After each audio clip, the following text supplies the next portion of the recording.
আসসালামু আলাইকুম ওরহমাতুল্লাহ। আশা করি তোমরা সবাই ভালো আছো।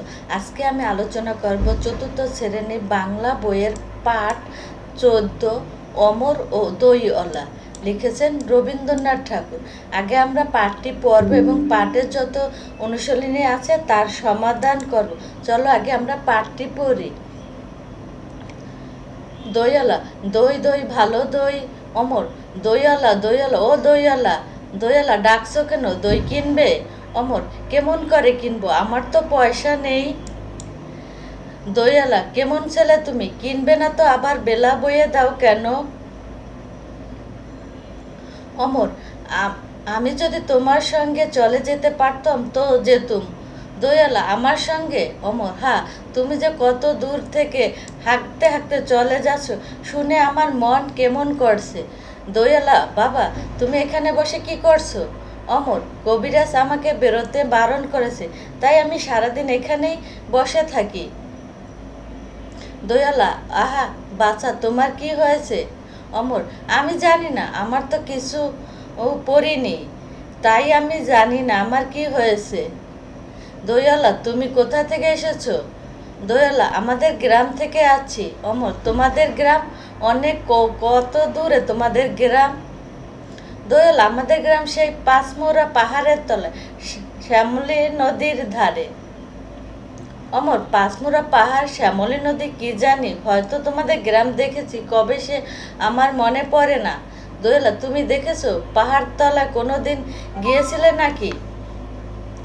অমর, না কোনোদিন যাইনি, কিন্তু আমার মনে হয় যেন আমি দেখেছি অনেক পুরানো কালের খুব বড় বড় গাছের তলায় তোমাদের গ্রাম, একটি লাল রঙের রাস্তার ধারে না?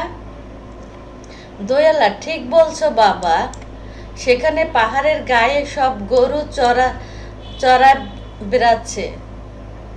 তোরা কি আশ্চর্য, ঠিক বলছো, আমাদের গ্রামে গরু চড়ায়, বই কি খুব চড়ে। অমর, মেয়েরা সব নদী থেকে জল তুলে মাথায় কলসি করে নিয়ে যায়, তাদের লাল শাড়ি পরা। তোলা, বাবা ঠিক কথা, আমাদের সব গোয়ালপাড়া মেয়েরা নদী থেকে জল তুলে তো নিয়েই যায়, তবে কি না তারা সবাই যে লাল শাড়ি পরে তা না। কিন্তু বাবা তুমি নিশ্চয় কোনোদিন সেখানে বেড়াতে গিয়েছিলে? অমর, সত্যি বলছি দয়ালা, আমি একদিনও যাইনি। কবিরাজ যেদিন আমাকে বাহিরে যেতে বলবে সেদিন তুমি নিয়ে যাবে তোমাদের গ্রামে? দয়ালা, যাবো বই কি বাবা, খুব নিয়ে যাব। অমর, আমাকে তোমার মতো ওরকম দই বেচতে শিখিয়ে দেবে, ওরকম বাঘ কাঁধে নিয়ে, ওরকম খুব দূরের রাস্তা দিয়ে? দয়ালা, মরে যাই, দই বেচতে যাবে কেন বাবা, এত এত পুঁথি পরে তুমি পণ্ডিত হয়ে উঠবে। অমর, না না, আমি কখনো পণ্ডিত হব না, আমি তোমাদের রাঙ্গা রাস্তার ধারে তোমাদের বুড়ো বটের তলায় গোয়ালপাড়া থেকে দই নিয়ে এসে দূরে দূরে গ্রামে গ্রামে বেচে বেচে বেড়াবো। কীরকম করে তুমি বলো, দই দই ভালো দই, আমাকে সুরটা শিখিয়ে দাও। দোয়েল, হায় পোড়া কপাল, এ সুরও কি শেখাবার সুর? অমর, না না, ও আমার শুনতে খুব ভালো লাগে। আকাশে খুব শেষ থেকে যেমন পাখির ডাক শুনলে মন উদাস হয়ে যায়, তেমনি ওই রাস্তার মোড় থেকে ওই ওই গাছের সারির মধ্যে দিয়ে যখন তোমার ডাক আসছিল, আমার মনে হচ্ছিল কি জানি কি মনে হচ্ছিল। দোয়েলা, বাবা এক ভার দই তুমি খাও। আমার তো পয়সা নেই। দোয়েলা, না না না, পয়সার কথা বলো না, তুমি আমার দই একটু খেলে আমি কত খুশি হব। অমর, তোমার কি অনেক দেরি হয়ে গেছে? দোয়েলা, কিছু দেরি হয়নি বাবা, আমার কোনো লোকসানও হয়নি, দই বেচতে যে কত সুখ সে তোমার কাছে শিখে নিলাম। এরপরে আছে অর্থ জেনে নি। উদাস মানে উদাসীন, কবিরাজ গাছগাছালি দিয়ে চিকিৎসা করেন যিনি।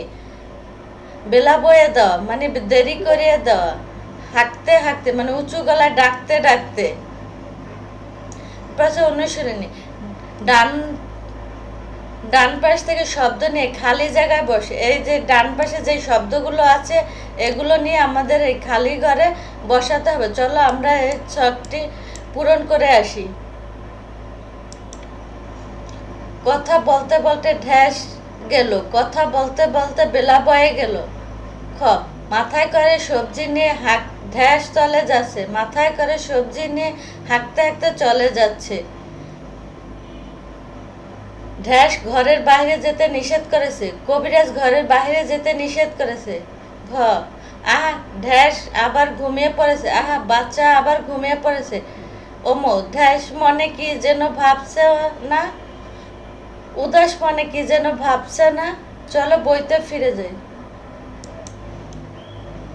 2 নম্বর আছে বন্ধনীতে দেওয়া প্রশ্নের উত্তর যোগ করে বাক্য বড় করি।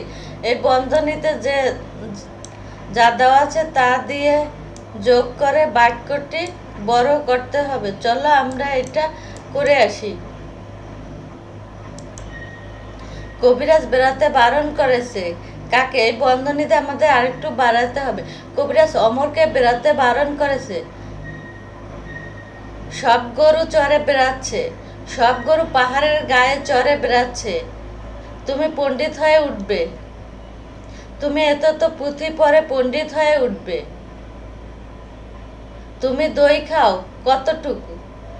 তুমি একবার দই খাও। চলো বইতে ফিরে যাই। 3 নম্বরে আছে প্রশ্নের উত্তর বলি এবং লিখি। চলো আমরা এই প্রশ্নের উত্তরগুলো জেনে আসি।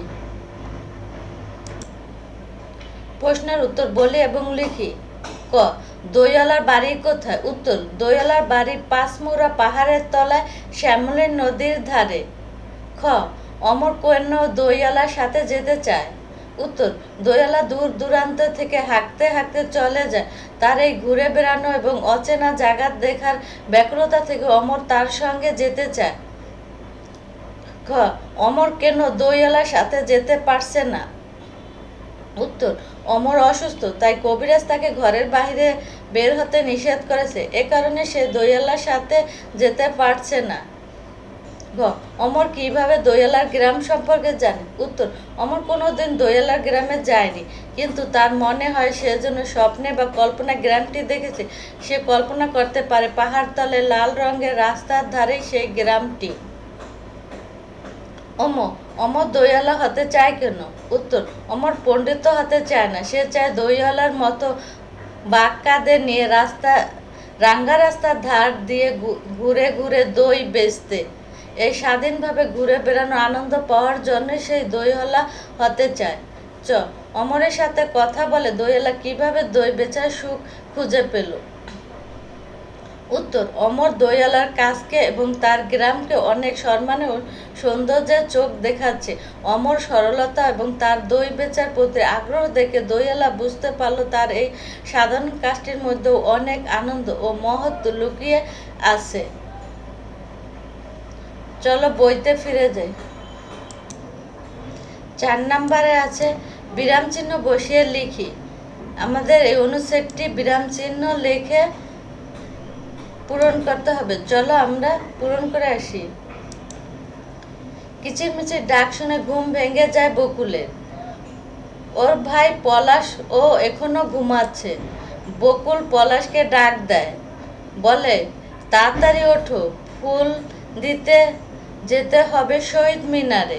পলাশ উঠে পড়ল। বকুল বলল, ফুলের ডাঁটাটা কোথায়? পলাশ বলল, আমি তো ওটা টেবিলের উপর রেখেছিলাম। মা বলেন, ওটা আমি বাইরে এনে রেখেছি। চলো বইতে ফিরে যাই। 5 নাম্বার আছে নিচের ছবি দেখে দুজনের কথা লিখি।